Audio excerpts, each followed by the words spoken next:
"Hang the half-blood witch!" the crowd screamed, and the rope kissed Kimi's throat. The moment that would change her whole life came next, a stranger's bullet cutting the rope before the trapdoor could fall. He hadn't come to town looking for trouble. He hadn't come looking for her at all. But by the time the smoke cleared over the square that morning, nothing in his life would ever be simple again, and nothing in hers would either. Stay with this one to the end, because the second half of this story is the part nobody who watched that hanging ever forgot. This is late summer in the year 1879, in the New Mexico Territory, in a dust-choked crossroads town known as Piedra Seca. Before the rope, before the shot, before any of it, it was only the platform, the crowd, and a girl who refused to look, afraid even when every part of her was. Kimi stood on the raised gallows boards with her wrists lashed behind her back, in rawhide cord pulled so tight her fingers had gone white and numb an hour ago. She was 22, half Chiricahua Apache on her mother's side, raised half in a mission school that tried to scrub the Apache out of her, and half in her grandmother's wickiup, where the old woman had made sure it never quite took. She had her mother's high cheekbones and her father's stubborn Scots-Irish jaw, and right now both halves of her were doing the same thing, standing straight, chin level, refusing to give the crowd the satisfaction of watching her break. The rope above her had been strung from the crossbeam of the old freight scale gallows outside the assay office, a structure built for weighing ore wagons and repurposed twice now in 6 years, for weighing out a different kind of justice. The noose swayed slightly in the hot wind, close enough that when it drifted, it brushed the side of her neck like something alive and curious, tasting her before it claimed her. Below her, the town of Piedra Seca had turned out in numbers she hadn't seen since the 4th of July social. Ranch hands leaned on the hitching rail with their hats pushed back. Women stood in a loose cluster near the mercantile, some of them with their mouths pressed into thin, disapproving lines, though whether they disapproved of Kimi or of the hanging itself was hard to say. Children had climbed onto barrels and wagon beds for a better view, the way children always found the worst moments of adult life to be the most interesting. At the center of it all, on a raised platform of his own beside the gallows, stood Judge Amos Trask, self-appointed circuit magistrate, sole authority in a town too small and too far from anywhere to warrant a real courthouse, and the man who had signed Kimi's death warrant with his own hand not 12 hours earlier. Trask's voice, pitched to carry to the back of the square, boomed across the platform. "This court finds Kimi Anaya guilty of the murder of Deputy Wade Colton and sentences her to hang by the neck until dead, sentence to be carried out this morning, so that the good people of Piedra Seca may sleep easy knowing justice has been served." It was a lie, built on a lie, built on a lie, and Kimi knew every layer of it, because she had lived every layer of it. 3 nights before, Deputy Wade Colton had been found dead behind the livery stable, with a knife wound between his ribs, and within an hour Judge Trask had a story ready that the half-Apache girl who'd refused his advances at the spring dance had finally shown her savage nature, that she'd lured the deputy behind the stable and killed him, rather than let him report what she'd stolen from the assay office ledgers. None of it was true. Kimi had never stolen a thing in her life. What she had actually seen 3 nights before, crouched in the shadow of the same livery stable, was Judge Amos Trask himself standing over Wade Colton's body with a bloody knife in his hand, because the deputy had finally worked up the courage to tell someone that Trask had been skimming silver assays for 2 years and falsifying the ledgers to cover it. Colton had threatened to write to the territorial marshal. Trask had made sure that letter never got written. Kimi had run. She hadn't been fast enough or careful enough, because Trask's hired hands had found her hiding in the wash behind the church before dawn, and by sunrise the story had already hardened into truth, the way lies do in small towns when the man telling them wears a judge's coat. Nobody had asked her side. Nobody in this town would take the word of a half-Apache orphan girl over the sworn word of the circuit judge, and Trask knew it, which was exactly why he'd chosen her to pin it on. If you love a story where justice finally lands, take a second and tap the join button beside the channel name to become a channel member. It helps keep these frontier stories coming. Trask's voice rang out, more for the crowd's benefit than out of any real curiosity. Have you anything to say before sentence is carried out? Kimi lifted her chin and found his eyes across the square, and for a moment the fear that had been sitting cold in her stomach all morning burned off entirely, replaced by something harder. I have this to say. You killed Wade Colton with your own hand behind that stable, and one day the truth is going to hang you the way you're trying to hang me. I saw you, Judge Trask. I saw you wipe that blade on your trouser leg before you walked back inside. Like nothing happened. Her voice carried further than her small frame should have allowed. A murmur went through the crowd. Uneasy. The kind of sound a town makes when it isn't sure whether it's watching justice or witnessing something else entirely. Trask's face didn't change, but his knuckles went white on the railing in front of him. The condemned's ravings need no further audience. He nodded to the executioner. Garrett, Ives had hanged one man in Piedra Seca before, 4 years back. A horse thief nobody had shed tears over, and he approached this one with the same flat professional disinterest, checking the trapdoor mechanism with the toe of his boot, testing the rope's give with one gloved hand. He was not a cruel man by his own accounting, only a man who did the job the town paid him to do, and he did not look at Kimi's face as he settled the noose more firmly against her throat. Anything you want said over you? He asked, low, almost gentle, the closest thing to mercy the morning had offered. Just my name. Say it right, Kimi. Not the half-blood witch you've all been calling me since sunup, Kimi. Garrett Ives nodded once and stepped back toward the lever. It was in that half-second, the half-second between the executioner's hand closing on the release lever and the trapdoor giving way beneath her feet, that a rider came around the corner of the mercantile at a hard gallop, kicking up a wall of dust that caught the low morning sun and turned gold. He had ridden into Piedra Seca less than 10 minutes earlier, a stranger nobody in town recognized, passing through on his way north, with nothing but a saddlebag of trail gear and a letter in his coat pocket regarding a parcel of grazing land he intended to look at before he committed to buying it. He had heard the crowd noise from 3 streets over and told himself it wasn't his business, the way a sensible man tells himself most things in a strange town aren't his business. Then he'd seen the platform, and the rope, and the girl standing under it, with her chin up and her eyes dry, refusing to give anyone the tears they'd come to see. His name was Holt Bishop, 31 years old, a former Army scout turned drifting cattleman, with no ranch of his own yet, and no family left to speak of, and he had exactly one rule he had never once broken in his life. He did not stand by and watch an innocent person die when he had the means to stop it. And something in the set of that girl's shoulders convinced him, faster than any evidence could have, that whatever they were hanging her for, she hadn't done it. He didn't slow his horse. He drew his rifle from the saddle scabbard in one motion. He practiced 10,000 times without ever once expecting to use it on a hangman's rope.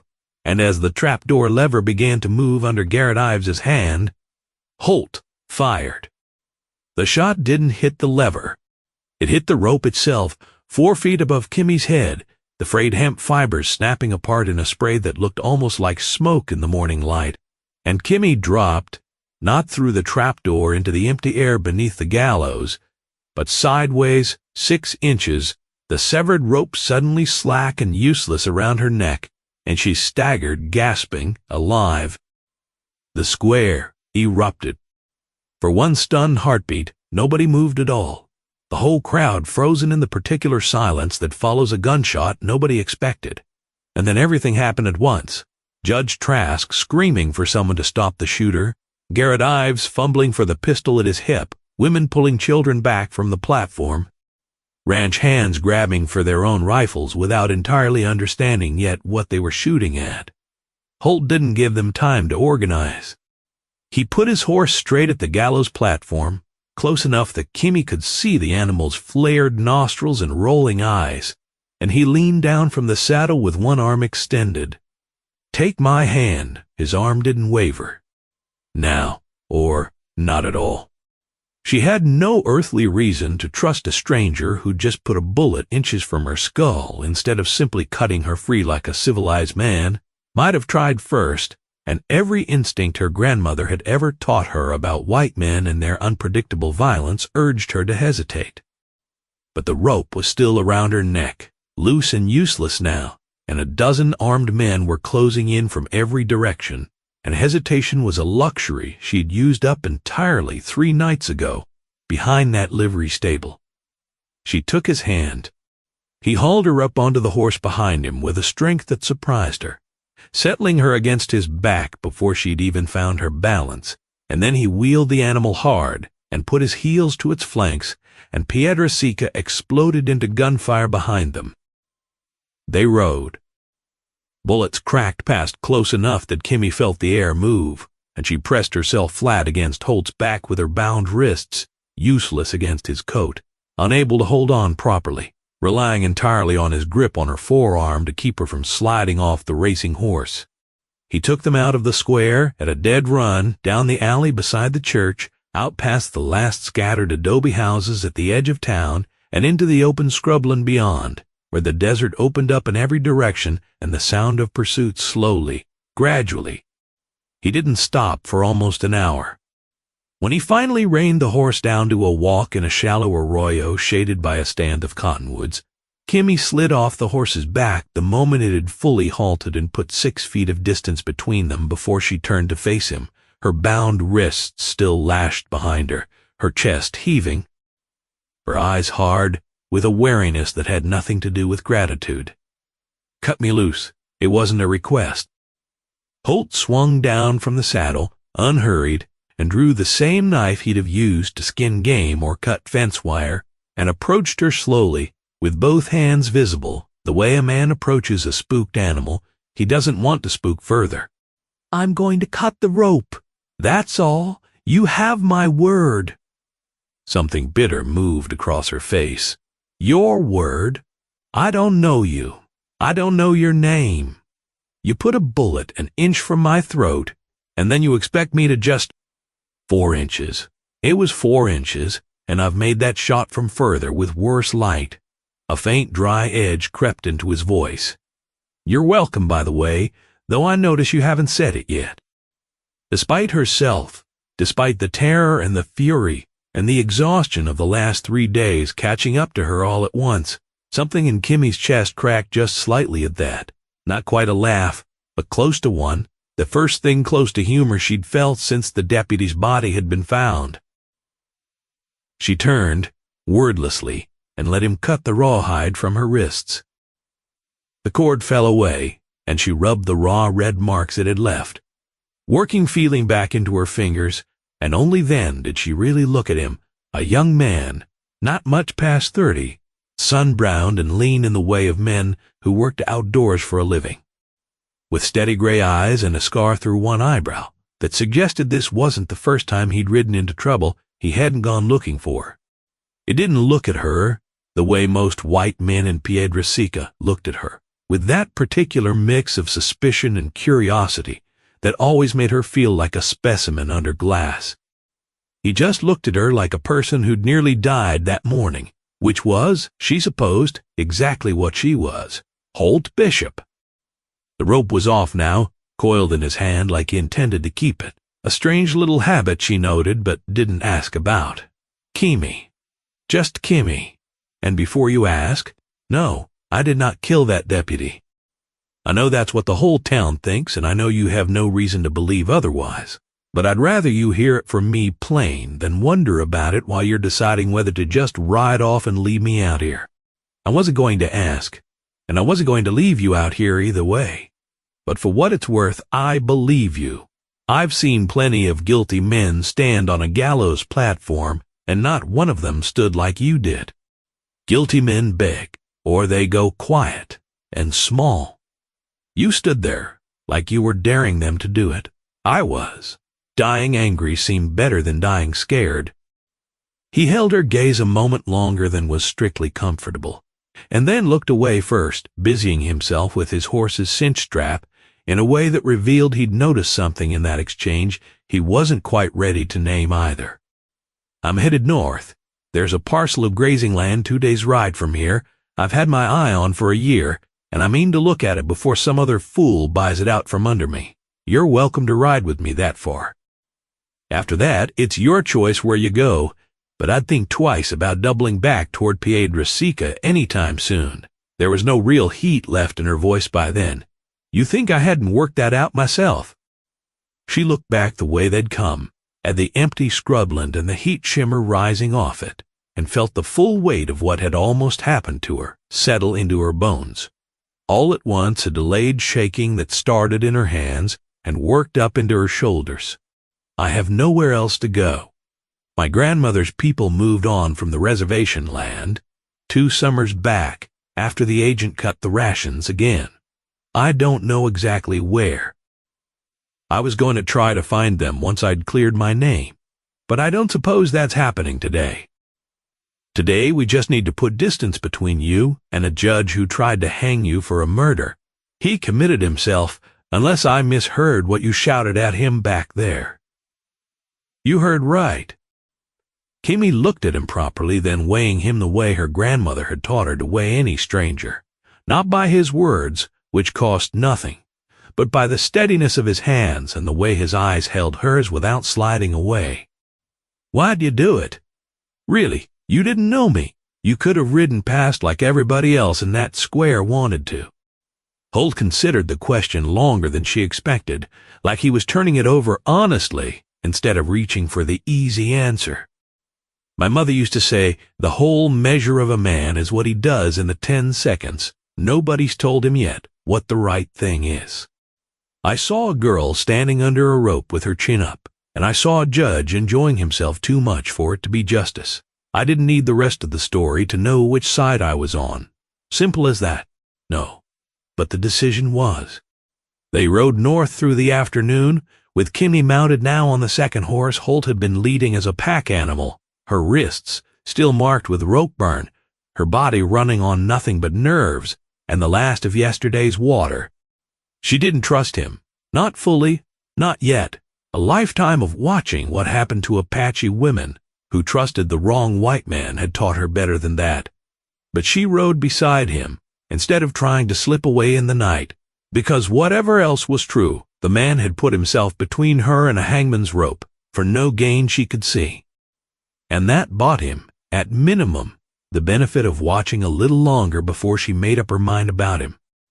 If you're enjoying Kimi and Holt's story, tap the join button beside the channel name and become a member.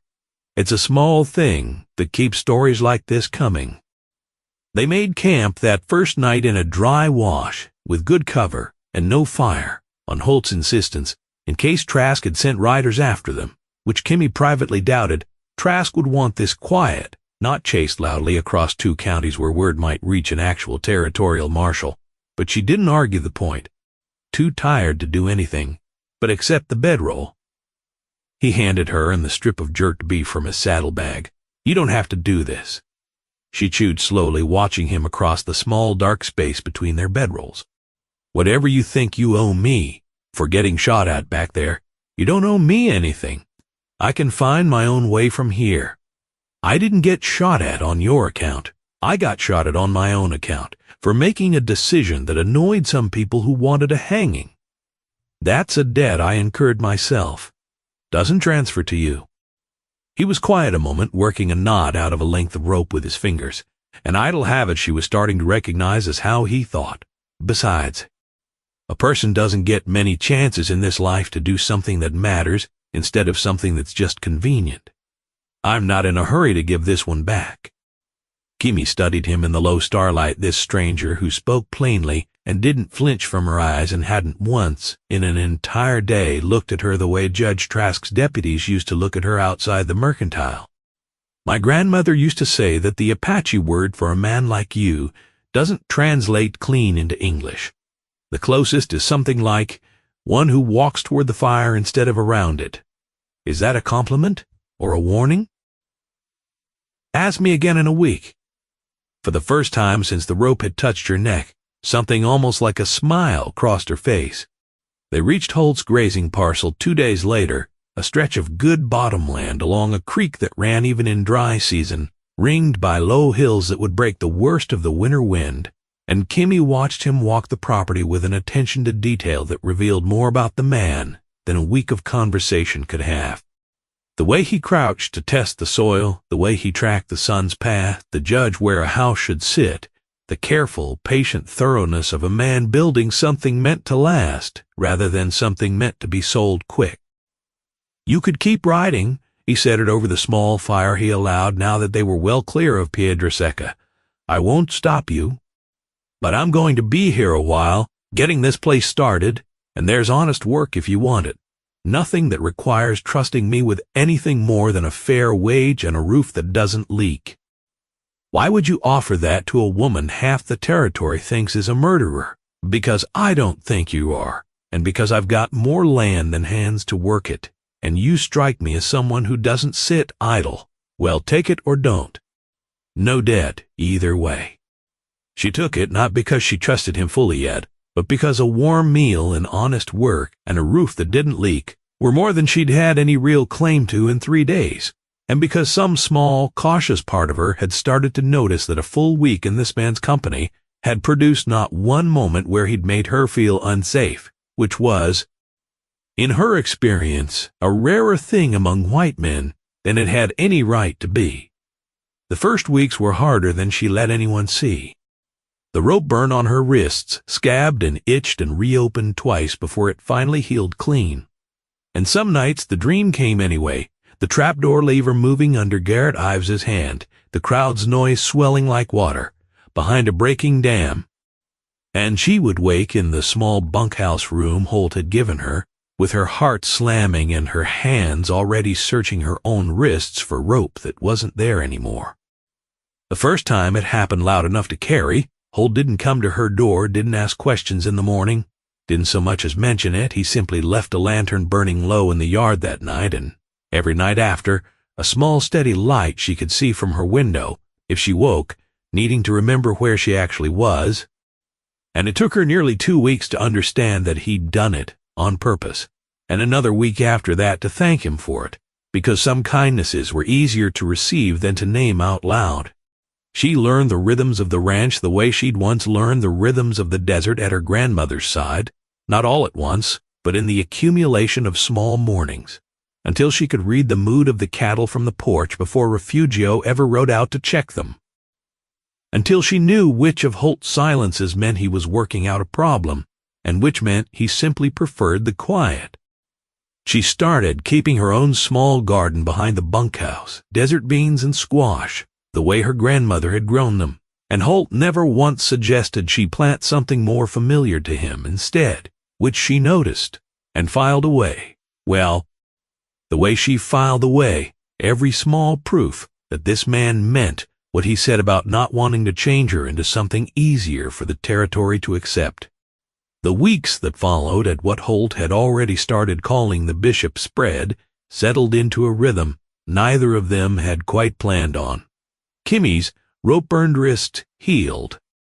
The weariness in her shoulders eased slowly, the way ice eases off a creek in early spring, not all at once but steadily, day by day, as she watched Holt with his 2 hired hands, a weathered old vaquero named Refugio and a quiet boy of 17 called Sam, and saw that he paid them fair, listened when they spoke, and never once raised his voice, even when the work went wrong.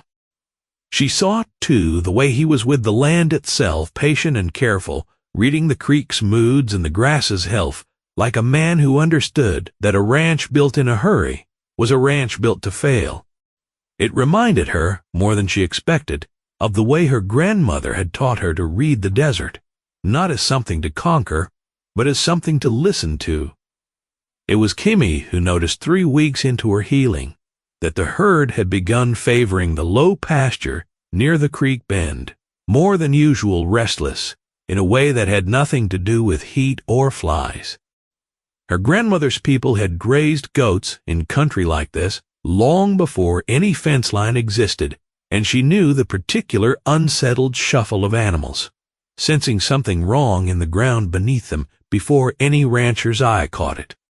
She followed the herd's instinct instead of arguing it, walking the low pasture at dusk with Sam trailing behind her, and found the collapsed lip of an old mine shaft hidden under a skin of dry grass and drifted sand, wide enough to swallow a full-grown steer, and deep enough that a man wouldn't climb back out of it without help. She told Holt that same night, plainly the way she told him everything, and he rode out at first light to see it for himself, and stood at the crumbling edge a full minute in silence before he spoke. Refugios grazed that pasture every spring for 2 years, and never once thought to look twice at it. I never thought to look twice at it either. He looked at her with something that wasn't quite surprise and wasn't quite gratitude, but sat closer to both than anything he'd shown her yet.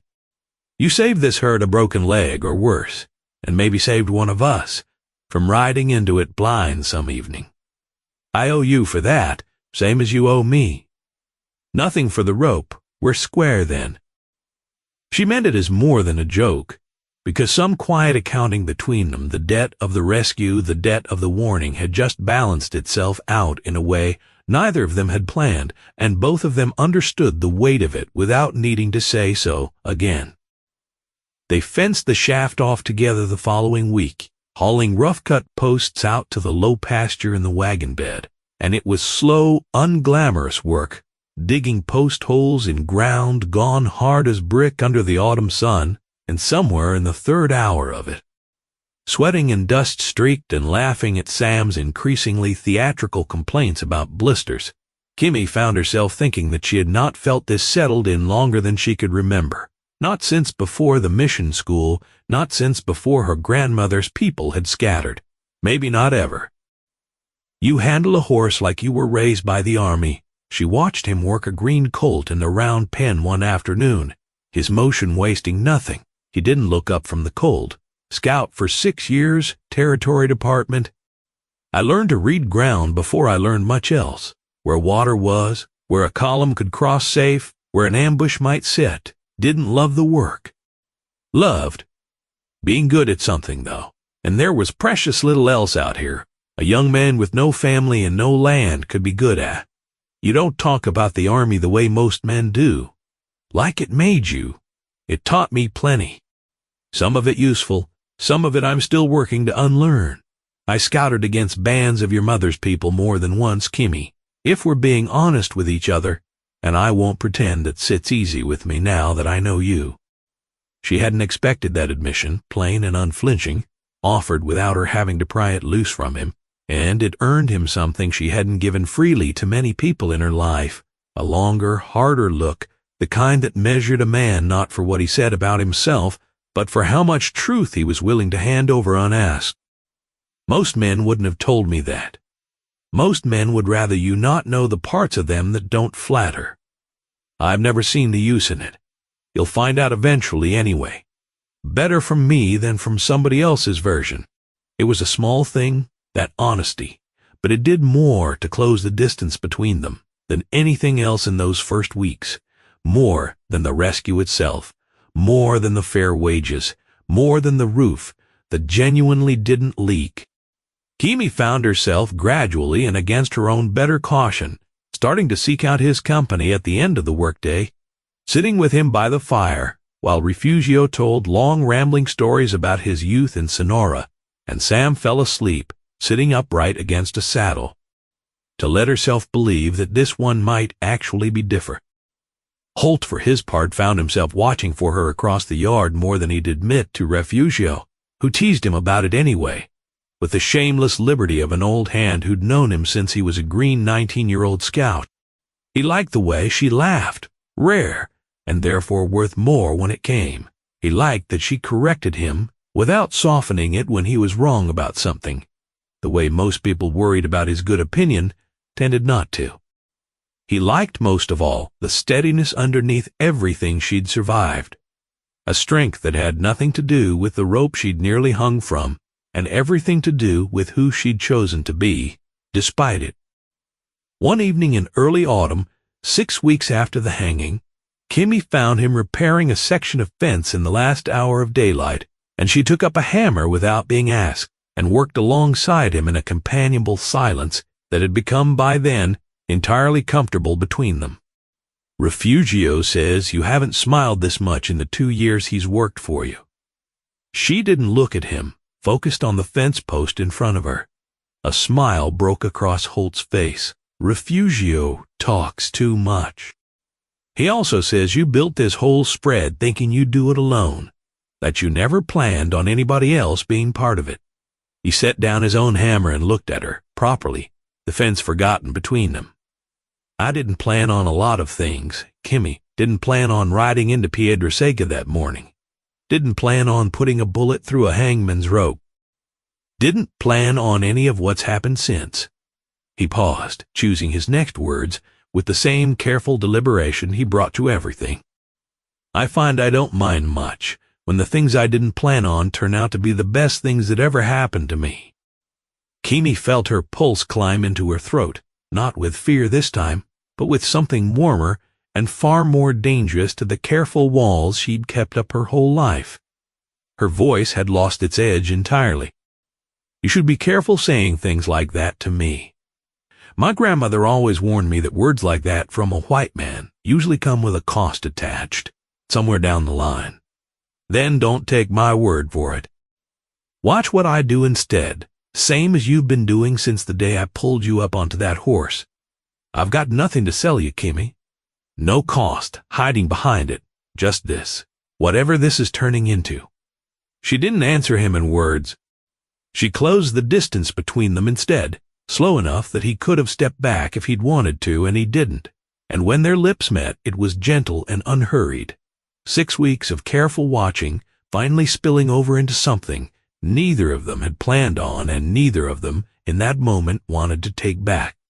But the piece of the bishop's spread was not built to last undisturbed, because Judge Amos Trask had not forgotten the girl who'd escaped his gallows, nor the stranger who'd humiliated him in front of half his town, and men who build their power on lies do not sleep easy while a witness to the truth is still breathing free somewhere beyond their reach. In Piedraseca, in the weeks after the hanging that hadn't happened, Trask had told anyone who'd listen that the fugitive girl and the drifter who'd freed her would be found and brought back to face proper justice, and he had spent considerable effort and considerable coin making that promise true. He wrote to territorial marshals in 3 counties. He offered a reward large enough to tempt bounty men who didn't much care whether the story behind a warrant was honest, so long as the paper attached to it was real. For 6 weeks that effort produced nothing but silence, and Trask had begun to hope the pair had simply ridden clean out of the territory, until a saddle tramp passing through Piedraseca mentioned, over a drink he hadn't expected anyone to be listening to, a prosperous young rancher 2 days north running a spread with a half Apache woman at his side, a rancher who matched, close enough for Trask's purposes, the description of the man who'd put a bullet through his gallows rope. It was enough. Trask filed his warrant that same week, and sent men to serve it before Kimi and Holt had any warning at all that their 6 weeks of quiet had already run out. It was Refugio who spotted the riders first, 3 men crossing the eastern boundary of the Bishop land in the gray hour before full dawn, moving with the deliberate, unhurried confidence of men who believed the law was on their side.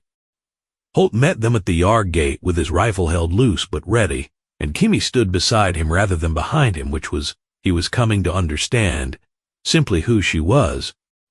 The lead rider was a territorial marshal named Delford Cruz, a lean, sun-weathered man with tired eyes who introduced himself with a formality that suggested this was not a task he relished, and behind him rode 2 of Judge Trask's own deputies, faces set in the particular satisfaction of men who thought the reckoning had finally arrived.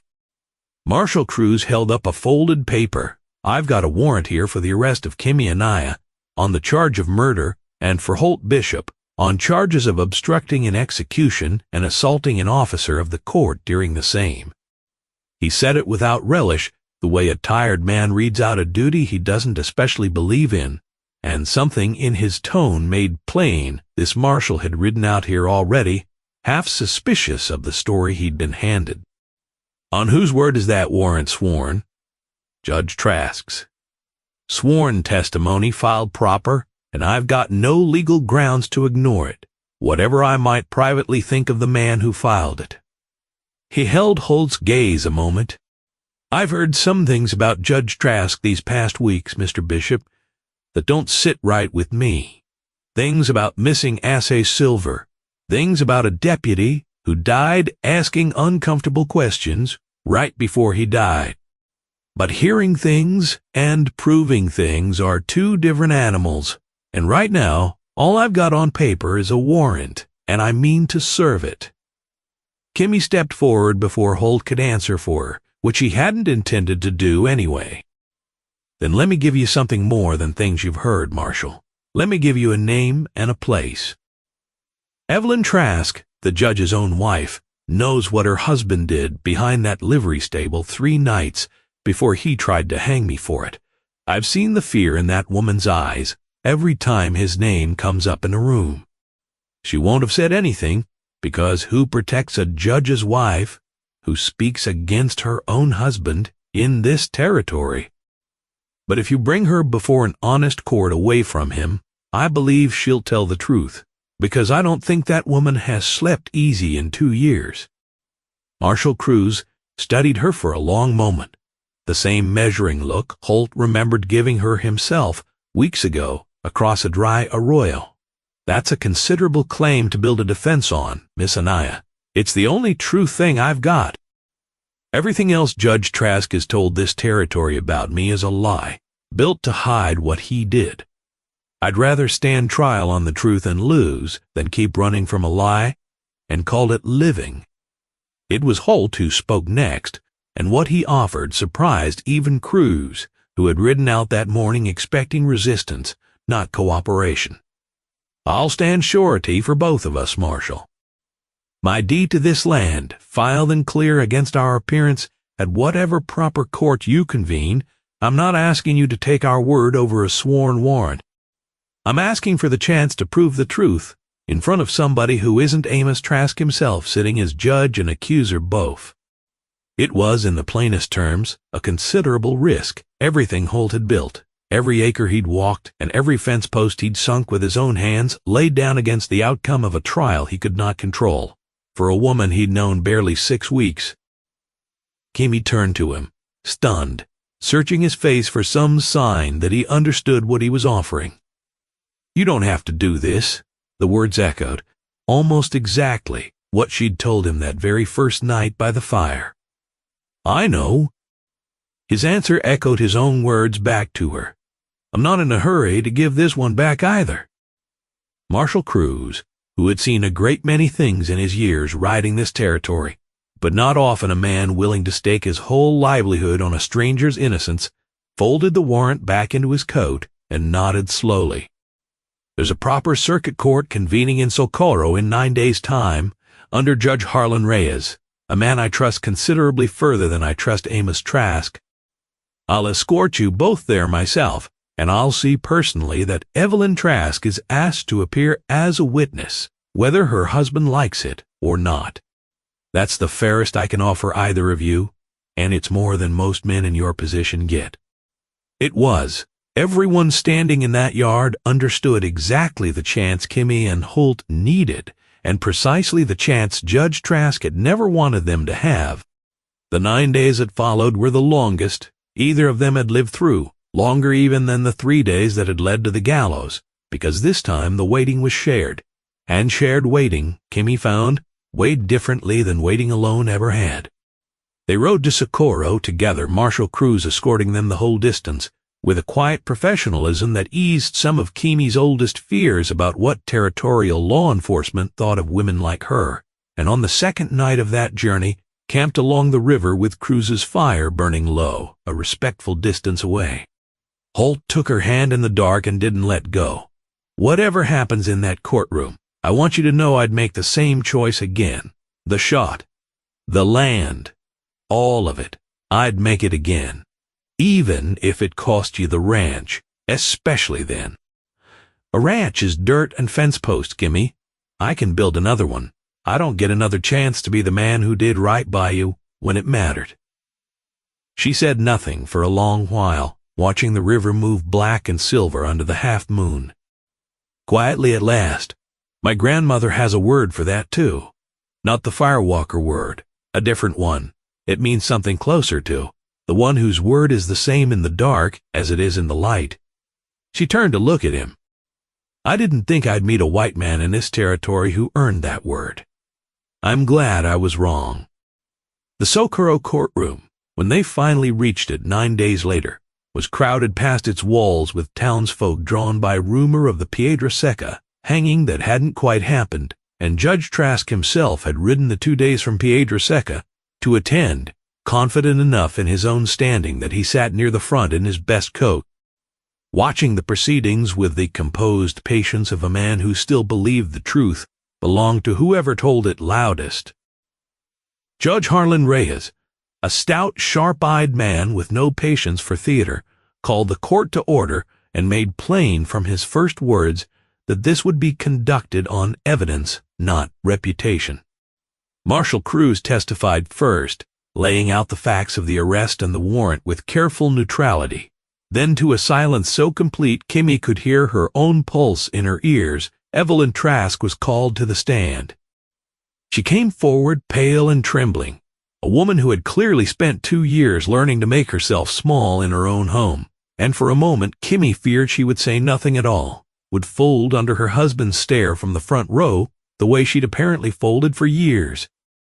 But something in the room, the marshal's steady presence perhaps, or simply the exhaustion of carrying a secret 2 years too long, gave Evelyn Trask the strength to lift her chin, and when she spoke, her voice shook but did not stop. "I saw my husband wash blood from his hands in the horse trough behind our house, the same night Deputy Colton was found dead. I saw him burn his shirt in the stove before dawn. I said nothing because I was afraid of him, and because I did not think anyone would believe a wife over a judge. But I cannot let an innocent woman hang for what I know my husband did. I cannot carry that on top of everything else I've already carried." The courtroom erupted into noise.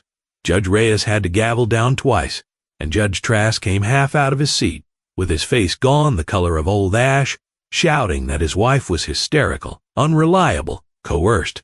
But Judge Reyes had already seen enough in the plain, unrehearsed shaking of Evelyn Trask's testimony to know exactly which version of this story carried the weight of truth.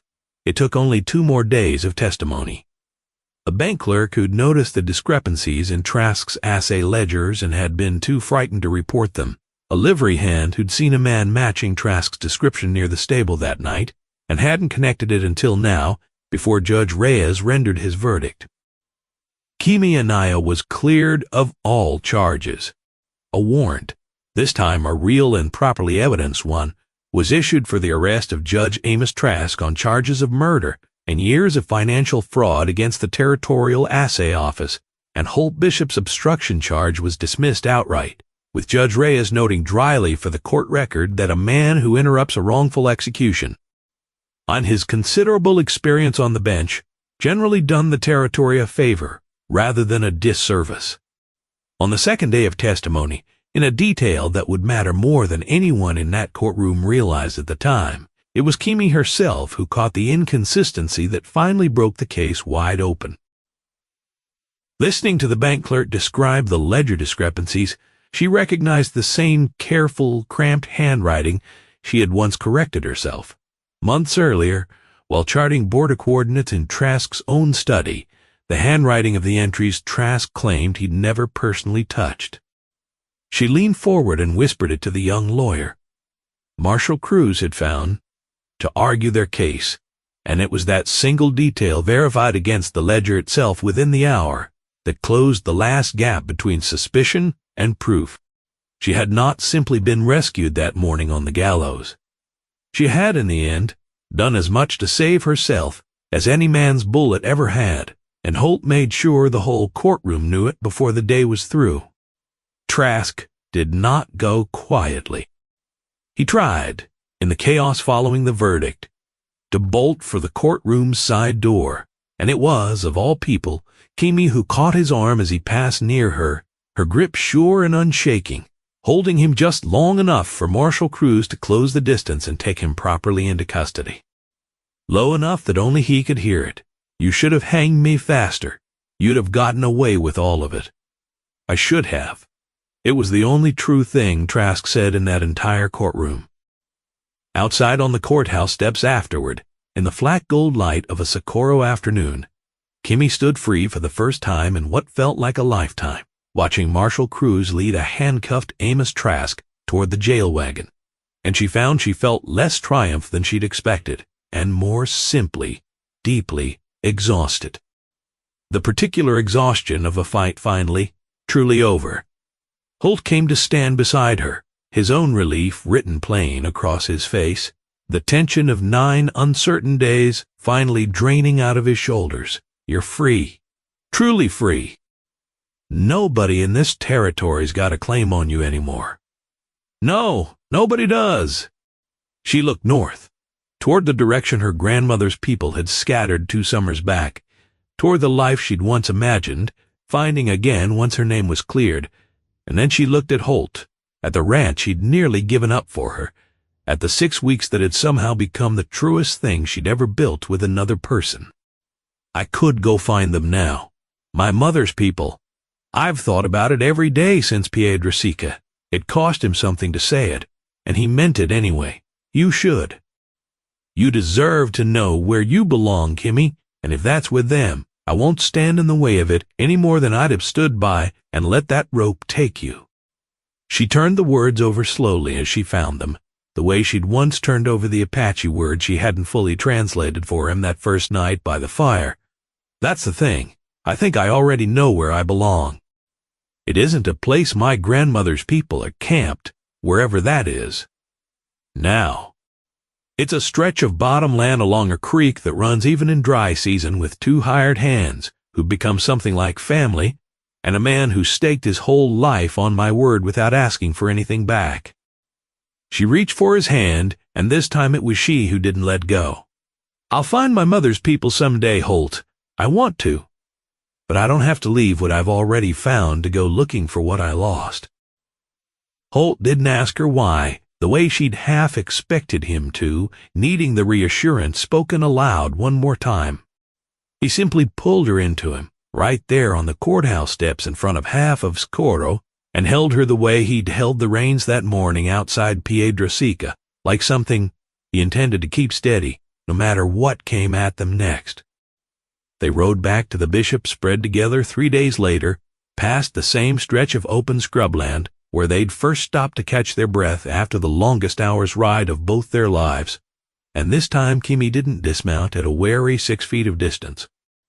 This time she rode close beside him the whole way, and when they crested the last rise before the ranch came into view, the creek catching the late sun, Refugio already out mending fence, Sam waving from the corral, she felt, for the first time she could remember since she was a small girl in her grandmother's wickiup, something that felt entirely, unmistakably, like coming home.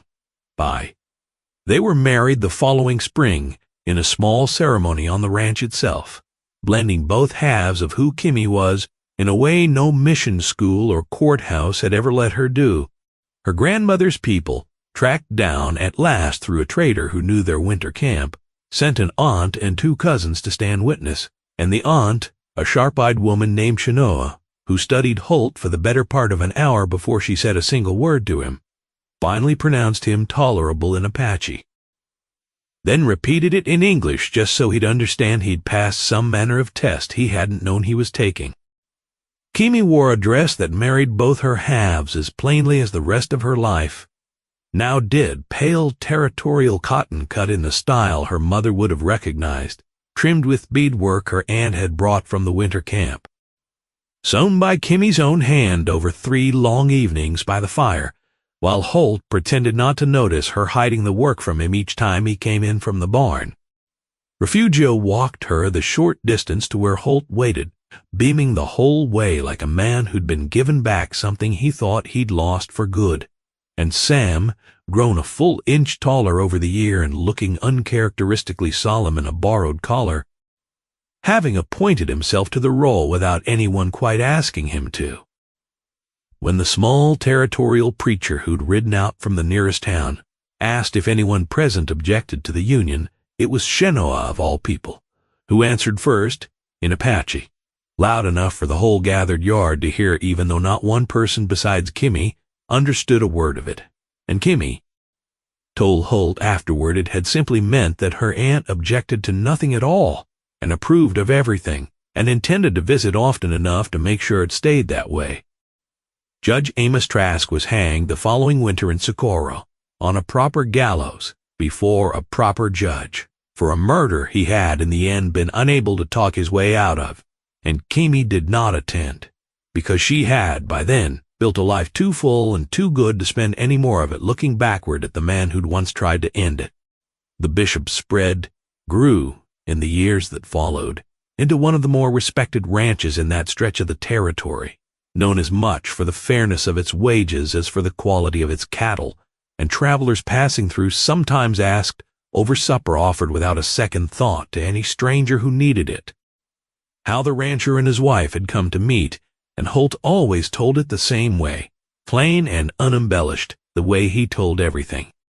Refugio stayed on as foreman until his hands grew too stiff for the work, and even after that he stayed on anyway, in a small house Holt built him at the edge of the yard, too much a part of the place by then for either of them to imagine it without him.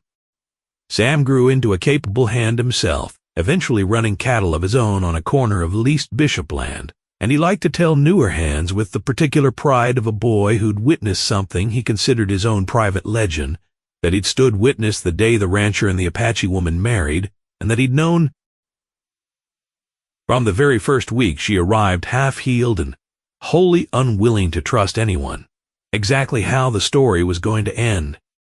Kimi did, in time, find her mother's people, camped 2 summers later along a river north of the territory line, and she and Holt rode out together to meet them, and her grandmother's Aunt Shenoa was not, as it turned out, the only relation inclined to test Holt's patience and character before pronouncing him acceptable. He passed every test they set him, one by one, with the same plain steadiness he brought to everything, and in later years Kimi's people came to know the bishop's spread as a place where the creek ran, even in dry season, and the door was never locked against anyone who needed it, which was the truest measure of a life well built, not the size of the house, but the width of its welcome. I rode into a town I'd never seen before on my way to look at some land, and I saw a girl standing on a gallows platform with her chin up, refusing to be afraid. I decided right then I'd rather spend the rest of my life finding out who she was than ride on and never know. That was how he told it, every time, and Kimi, listening from across the fire, would only shake her head and smile, because he never once, in all the years that followed, told it any other way. Steady in the telling, same as he'd been steady in the doing. If this story moved you tonight, take one more moment and become a channel member by tapping the join button beside the channel name. It genuinely helps keep these stories coming. Thank you for riding this whole trail with Kimi and Holt tonight. If you want more stories exactly like this one, subscribe and turn on notifications, because there's always another rider coming over the next ridge and another story waiting to be told.